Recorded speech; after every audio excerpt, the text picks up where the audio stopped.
As long as I'm President of the United States, Iran will never be allowed to have a nuclear weapon. Good morning. I'm pleased to inform you the American people should be extremely grateful and happy. No Americans were harmed in last night's attack by the Iranian regime. We suffered no casualties. All of our soldiers are safe, and only minimal damage was sustained at our military bases. Our great American forces are prepared for anything. Iran appears to be standing down, which is a good thing for all parties concerned and a very good thing for the world. No American or Iraqi lives were lost because of the precautions taken, the dispersal of forces, and an early warning system that worked very well. I salute the incredible skill and courage of America's men and women in uniform. For far too long, all the way back to 1979 to be exact, nations have tolerated Iran's destructive and destabilizing behavior in the Middle East and beyond. Those days are over.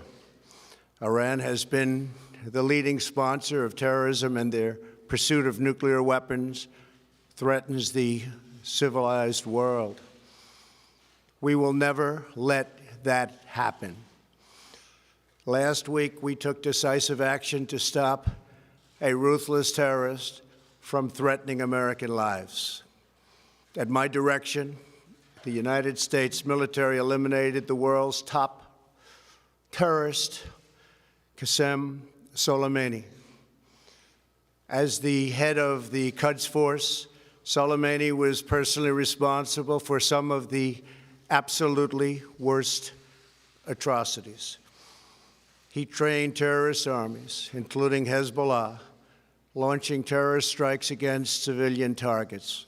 He fueled bloody civil wars all across the region. He viciously wounded and murdered thousands of U.S. troops, including the planting of roadside bombs that maim and dismember their victims. Soleimani directed the recent attacks on U.S. personnel in Iraq that badly wounded 4 service members and killed 1 American, and he orchestrated the violent assault on the U.S. Embassy in Baghdad. In recent days, he was planning new attacks on American targets, but we stopped him. Soleimani's hands were drenched in both American and Iranian blood. He should have been terminated long ago. By removing Soleimani, we have sent a powerful message to terrorists. If you value your own life, you will not threaten the lives of our people. As we continue to evaluate options in response to Iranian aggression, the United States will immediately impose additional punishing economic sanctions on the Iranian regime. These powerful sanctions will remain until Iran changes its behavior.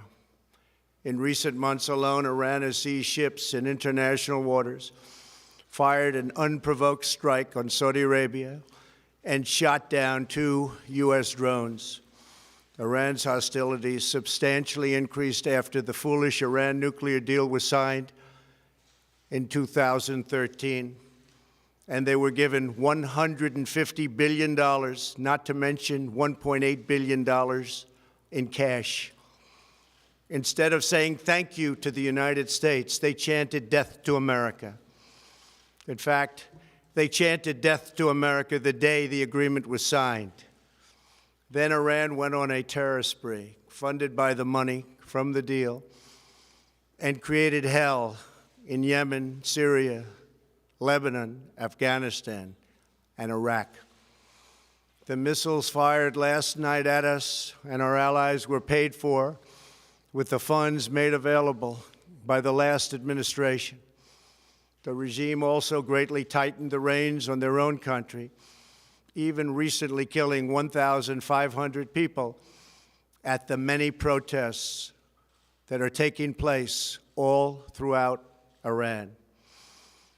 The very defective JCPOA expires shortly anyway and gives Iran a clear and quick path to nuclear breakout.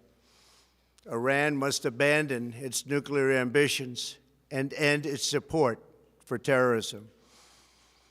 The time has come for the United Kingdom, Germany, France, Russia, and China to recognize this reality. They must now break away from the remnants of the Iran deal, or JCPOA. And we must all work together toward making a deal with Iran that makes the world a safer and more peaceful place. We must also make a deal that allows Iran to thrive and prosper and take advantage of its enormous untapped potential. Iran can be a great country.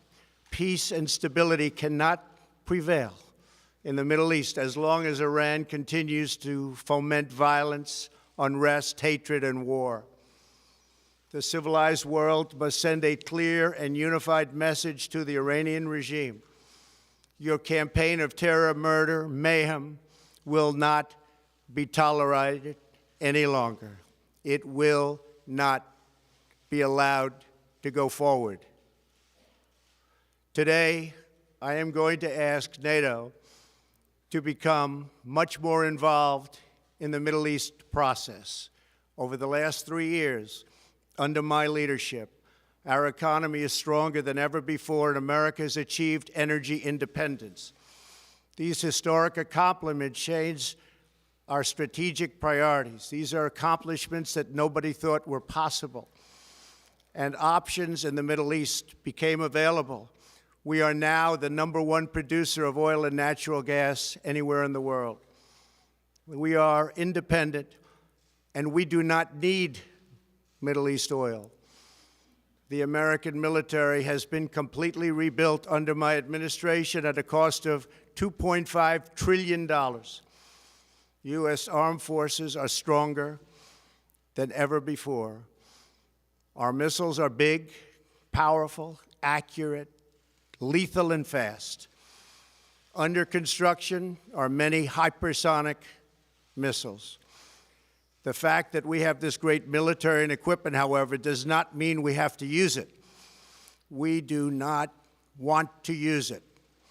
American strength, both military and economic, is the best deterrent.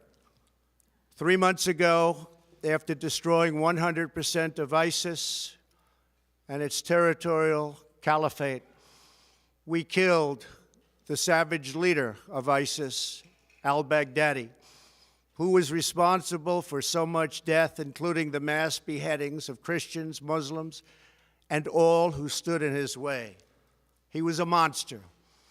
Al-Baghdadi was trying again to rebuild the ISIS caliphate and failed.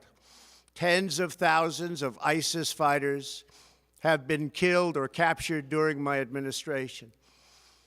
ISIS is a natural enemy of Iran. The destruction of ISIS is good for Iran, and we should work together on this and other shared priorities.